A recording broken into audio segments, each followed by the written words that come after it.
रीवा में नामांकन सभा का किया गया आयोजन। प्रत्याशी जनार्दन मिश्रा का नामांकन भरवाने रीवा पहुंचे सीएम।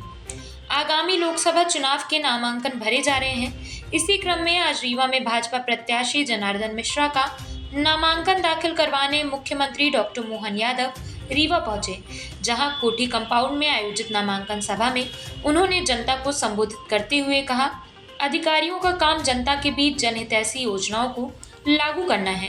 जनता को परेशान करने के लिए आप अधिकारी नहीं हैं और अगर आप इस रास्ते पर जाओगे तो हमारी सरकार बर्दाश्त करने वाली नहीं है। उन्होंने रीवा के सुंदरजा आम की भी प्रशंसा की। वहीं नामांकन सभा में कई कांग्रेस कार्यकर्ताओं ने मुख्यमंत्री डॉक्टर मोहन यादव और उप मुख्यमंत्री राजेंद्र शुक्ल की मौजूदगी में भाजपा की सदस्यता ली। मुख्यमंत्री और उप मुख्यमंत्री कलेक्ट्रेट पहुंचे, जहां उन्होंने प्रत्याशी जनार्दन मिश्रा का नामांकन दाखिल करवाया।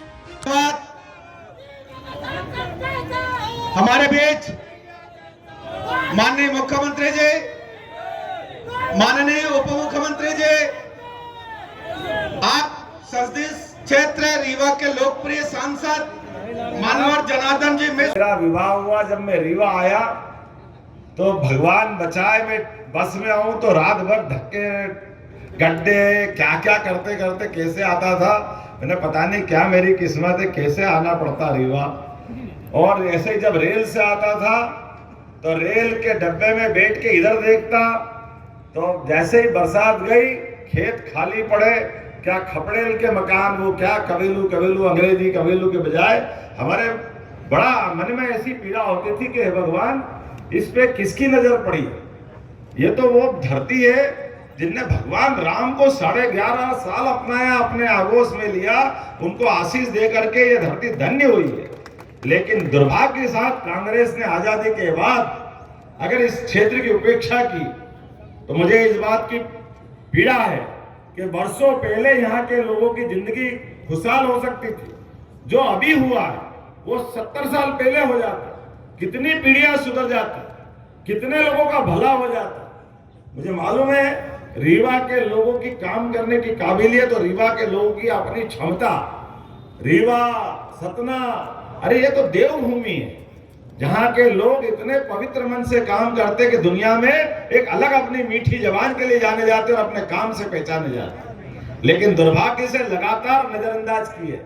बड़े बड़े लोग यहाँ थे, लेकिन केवल वोट लेकर के सरकार बनाना और सरकार बना के मौज मस्ती करना, अभी कोई झंझट नहीं हुआ। और धूमधाम से प्रधानमंत्री जाकर शिलान्यास कार्यक्रम में सम्मिलित हुए। इसलिए कहा गया कि मोदी है तो बोला जय जय श्री राम।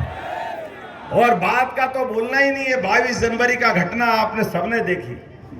लेकिन मैं याद इसलिए दिला रहा हूं कि ये हमारे भावनाओं का, हिंदुओं के सम्मान का, कांग्रेस को अपमान करने का अधिकार किसने दिया है? कांग्रेस ने बार बार हिंदुओं की भावनाओं का कुठाराघात किया, बार बार उनको अपमानित किया।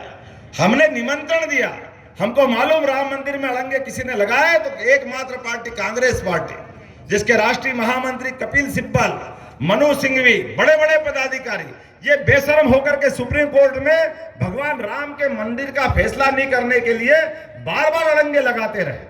लेकिन दुर्भाग्य के साथ कहना पड़ रहा है, इनने जितना करना था वो सब कर लिया। लेकिन सौभाग्य की बात है, माननीय सुप्रीम कोर्ट ने वो जब फैसला दिया तो दूध का दूध और पानी का पानी हो गया हमारे अपने देश के अंदर। बोला जय जय श्री राम।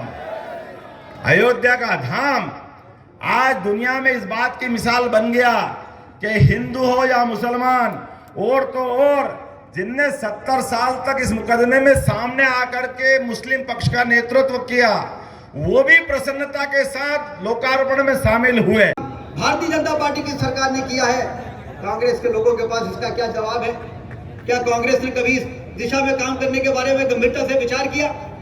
जब विधानसभा का चुनाव हो रहा था मुख्यमंत्री जी, तो पत्रकारों ने मुझसे पूछा कि रीवा में अब क्या काम बचा है जी, इस बार जीतेंगे तो क्या करेंगे? तो हमने कहा था कि अभी 3 लाख एकड़ में सिंचाई का पानी पहुंचाया है, 2 साल के अंदर 6 लाख एकड़ में सिंचाई का पानी का विस्तार कर देंगे और 5 सालों में 9 लाख एकड़ में पानी।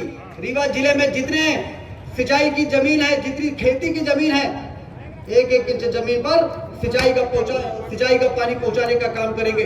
और आज मुख्यमंत्री जी आपको धन्यवाद देते हुए बहुत प्रसन्नता हो रही है कि इस 3 लाख एकड़ से 9 लाख एकड़ में सिंचाई का पानी पहुंच जाए। यहाँ पर पत्रकार बंधु बैठे हैं, उनको याद होगा मैंने ये बात कही थी, अभी 3 महीने से ज्यादा नहीं हुआ है, लेकिन आज मुझे ये बताते हुए प्रसन्नता हो रही है कि 3 लाख एकड़ से 9 लाख एकड़ में सिंचाई का पानी पहुंच जाए। इसके लिए 6,200 करोड़ रुपए डॉक्टर मोहन यादव जी के कैबिनेट ने मंजूर कर दिया है। आचार संहिता के